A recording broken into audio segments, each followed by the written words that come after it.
ഇനി ഞങ്ങളുടെ വർക്ക് പത്തിരിപ്പൊടി ഉണ്ടാക്കുക കേട്ടോ. അത് അരി കഴുകിക്കൊണ്ടിരിക്കുന്നു. ഇത് ഡബിൾ ഹോഴ്സിൻ്റെ അരിയാണ് നമ്മൾ പത്തിരിപ്പൊടിക്ക് എടുക്കാറ്. റേഷൻ കടയിലെ പോലെ അങ്ങനെ ഒരുപാട് അഴുക്കൊന്നുമില്ല. പക്ഷേ നമ്മൾ 4-5 വട്ടം പ്രാവശ്യം കഴുകിയാൽ മാത്രമേ അതിൻ്റെ പശ നന്നായിട്ട് പോവുള്ളൂ. അങ്ങനെ പത്തിരിപ്പൊടി നല്ല നേരെയായിട്ട് വരുള്ളൂ കേട്ടോ. അപ്പോൾ ഇത് അരി ഒക്കെ വാര വെച്ചിട്ടുണ്ട്. ഇനി ഇത് പൊടിച്ചിട്ട് വറുക്കണം. അപ്പോൾ നമ്മുടെ അരിയൊക്കെ പൊടിച്ച് വറുത്തിട്ടുണ്ടായിരുന്നു. ഇതൊക്കെ റെഡി ആയിട്ടുണ്ട്. അപ്പോൾ ആവശ്യമുള്ളവർ എന്നും പറയുന്ന പോലെ തന്നെ വീഡിയോയിൽ കാണുന്ന നമ്പറിൽ വിളിക്കുക, നമ്മൾ അയച്ചു തരുന്നതായിരിക്കും. പിന്നെ പാക്കിങ്ങൊക്കെ ചെയ്തിട്ടുണ്ട്.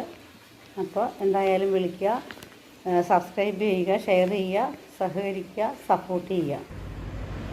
നമ്മുടെ കയ്യിൽ വറുത്ത പത്തിരിപ്പൊടിയുണ്ട്, ഉണക്കി പൊടിച്ച പത്തിരിപ്പൊടി ഉണ്ട് കേട്ടോ. ആവശ്യമുള്ളവർ ഏതിന് വേണമെങ്കിലും വിളിച്ചാൽ മതി, നമ്മൾ അയച്ചു തരാം.